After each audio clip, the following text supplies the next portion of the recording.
The story begins with a man named Tao who had come hunting with the people of his settlement. After a bit of scouting, he ordered all his companions to get ready for the hunt, and this time their prey was a herd of wild buffaloes that was present at some distance from them thereafter.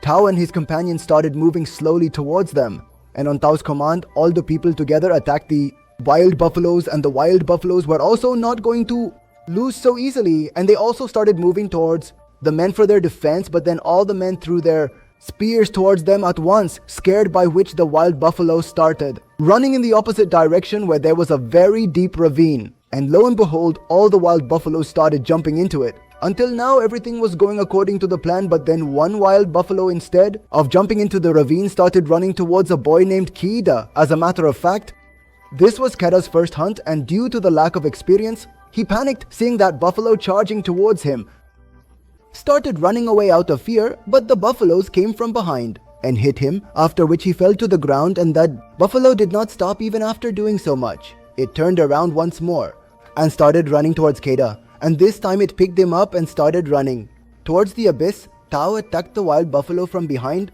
but even after being struck in the abdomen by a spear, the wild buffalo jumped straight into the abyss with Tao following immediately to save Keda towards the abyss. They went there and saw that everything was hanging on a rock, but he couldn't hold onto the rock for long, and soon, due to his hand slipping, he fell down. But fortunately, Keda didn't fall directly into the abyss but fainted on a big rock. In fact, Keda was the son of Tao, and that's why Tao wanted to go down and save Keda, but his companions stopped him from doing so. After a while, it also became night, but Tao still believed that perhaps his son could survive. He was still sitting there calling out for Keda.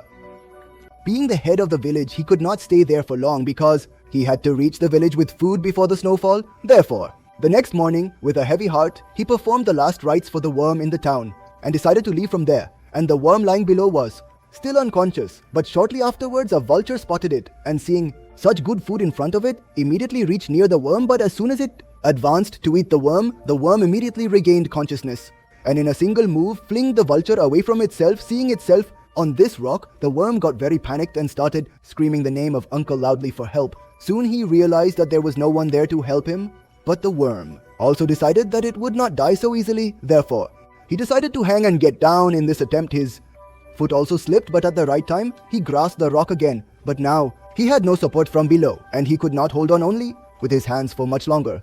So he couldn't just hang. That's why he held on to the rock with all his might.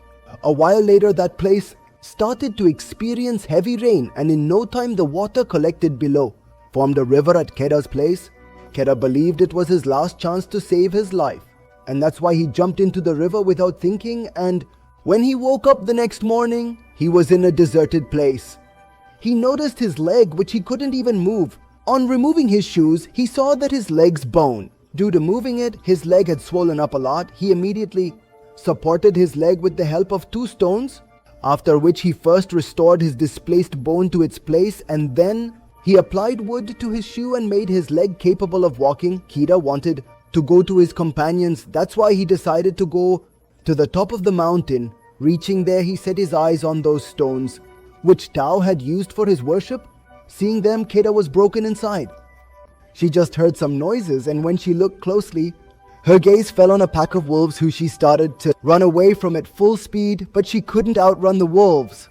They soon got very close to her, so to escape she decided to climb a dried up tree, and meanwhile one of the wolves caught her leg, but she immediately took out her knife and struck down that wolf, after which that wolf fell to the ground, but still others were standing right there under that tree, so she decided to stay on that tree until they left, after which she had to spend the whole night on that tree. And the next morning, when she woke up, she saw that the wolves had left their wounded peer there and had gone. She first tied her knife to a stick to make a weapon for herself, which she then took to go near the wounded wolf, but upon seeing its condition, her heart melted and she decided to spare the life of this wolf. After which, so first he tied the wolf's mouth with a rope for his protection, and then lifted it onto his shoulder and started walking towards a cave where they somehow spent the night.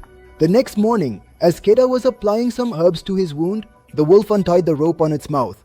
Despite seeing this, Keda sat peacefully, and after a while, he even tried to give water to the wolf. And the wolf was trying to scare Keda by showing its teeth. But still, Keda kept calm and tried to give water to the wolf. And seeing Keda's behavior, the wolf calmed down too. After which it drank the water given by Keda. Seeing this, Keda was very happy, and a little while later, he removed the bugs stuck to the wolf's wound and gave them to the wolf to eat, but he knew they needed to hunt to survive and to fulfill this need. The next day he brought a hunted rabbit, and when he was trying to light a fire to cook it, that's when he moved forward to try to snatch the rabbit, but the cur knew that to control the wolf he had to show himself to be more powerful, which is why he immediately scared off the wolf and pushed it back, showing his strength by starting to chew on the rabbit lying on the ground with his teeth, seeing which the wolf sat quietly in its place. That night the insect ate after several days, and there on the other side, the wolf was quietly sitting watching the insect.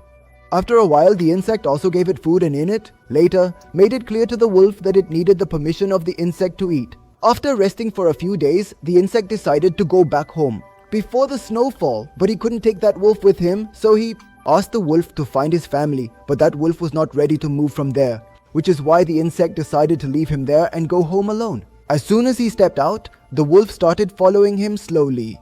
After walking like this for a while, to scare away the wolf, a piece of wood was thrown towards it. Instead of running away in fear, the wolf picked up the stick and started chasing the insect. Before the latter could understand anything, it saw some wild boars standing nearby. As soon as it saw them, the wolf ran at full speed towards them, while on the other side, out of fear, Keda stood with his spear. As the wild boar ran towards Keda to escape the wolf, Keda, instead of attacking, just silently watched, allowing the boar to successfully escape. Seeing this, the wolf was quite disappointed because due to Keda's mistake, they would now not get any food. But after a while, the two reached an understanding, and Keda named the wolf Alpha.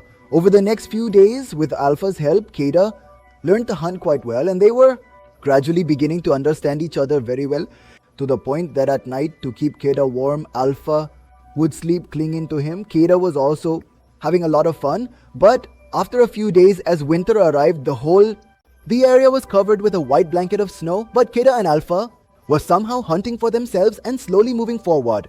But one day, due to the breaking of the ice beneath their feet, Keda fell straight into the water, and now he couldn't find a way up. Meanwhile, Alpha was also trying to break the ice with his weight. But his weight was not enough to break the ice after trying for a while. Eventually, Keda managed to create a path for himself with the help of his knife, after which he somehow managed to come up. The next day on the way, Keda saw a man sitting outside a tent who, upon sight, he jumped with joy, but as soon as he approached the man, he saw that the man had already frozen to death from the ice. After that, he went inside the tent to find food. Trying to find food, but it was of no use. Seeing this, Keda was very disappointed, but he wanted to meet his family at any cost. So both of them once again set off on their journey. After a while, they saw an oncoming snowstorm. To further complicate things, they saw that some hunting dogs were also following them. Keda started running towards a cave with Alpha, using his mind despite the approaching storm and the dogs following. Behind, they reached the cave in time. As soon as they entered, Keda and Alpha were ready to welcome the dogs. After waiting a while, they realized that the dogs must have got caught in the storm. Keda felt that the danger had now been averted, but Alpha was still ready to attack by moving towards the wall. And after a few seconds, a black leopard appeared before them, which attacked Keda as soon as it saw him. But to save Keda, Alpha confronted the leopard. After that, a fight started between the two of them. Keda was very scared, but he knew that if he didn't kill the leopard, Alpha's survival was impossible. So gathering all his courage, he shot an arrow towards the leopard, which upon hitting made the leopard collapse to the ground. Fell down under the leopard, immediately called out to Alpha, who lay there with the leopard incessantly calling out to him. After repeated calls, Alpha managed to free himself from the leopard's grip. He ran towards Keda but fell down again due to his injuries. Keda knew Alpha had saved his life many times, so he wanted to take Alpha home at any cost. The next day, both of them started walking towards their destination. After a few hours, they found a rock with the mark of Keda's settlement, which meant they were now only a little distance from home. Gradually, due to his injuries, Alpha's steps became weaker, and after a while, the poor creature fell down. Keda wanted Alpha to reach home with him somehow, but seeing Alpha's face, he realized he could not walk on his own.